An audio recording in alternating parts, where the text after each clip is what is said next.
कुपवाड शहरातील भाजी विक्रेत्यांना सूतगिरणी जवळच्या शेडमध्ये स्थलांतरित करण्याचे आयुक्तांनी आदेश दिले।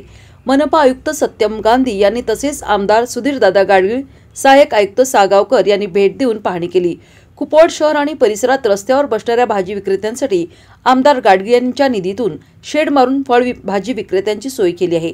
मात्र रस्त्यावर भाजी बाजार भरत असल्याने वाहतुकीला अडथळा होत असल्याचे आयुक्तांचे लक्ष वेधण्यात आले। यावेळी आदेश देत त्यांनी रस्त्यावर बसणाऱ्या भाजी विक्रेत्यांना स्थलांतरित करण्यासाठी आदेश दिले, त्यामुळे वाहतुकीची कोंडी दूर होणार आहे। यावेळी नगरसेवक विष्णू माने, राजेंद्र कुंभार, माजी उपमहापौर मोहन बापू जाधव, विश्वजित पाटील, सोनाली सागरे, रवींद्र सदामते, प्रकाश पाटील आदी उपस्थित होते।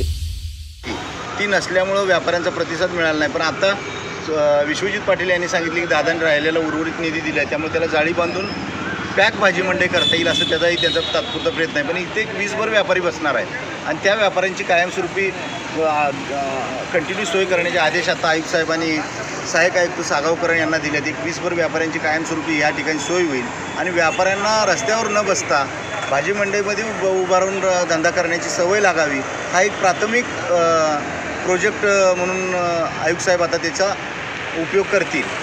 पण आपण आता जी नवीन कुपवाडची जी भाजी मंडई आहे त्यामध्ये 87 व्यापारी बसतील, फळ मार्केटमधले फळाचे व्यापारी असतील, भाजी मंडईचे असतील आणि इतर काहीतरी 18 गाळे म्हणजे कमर्शियल गाळे काढून तिथं इतरही व्यवसाय होईल आणि महापालिकेला उत्पन्न वाढेल अशी सोय करण्याचं नियोजन त्या DPR मध्ये केलेलं आहे।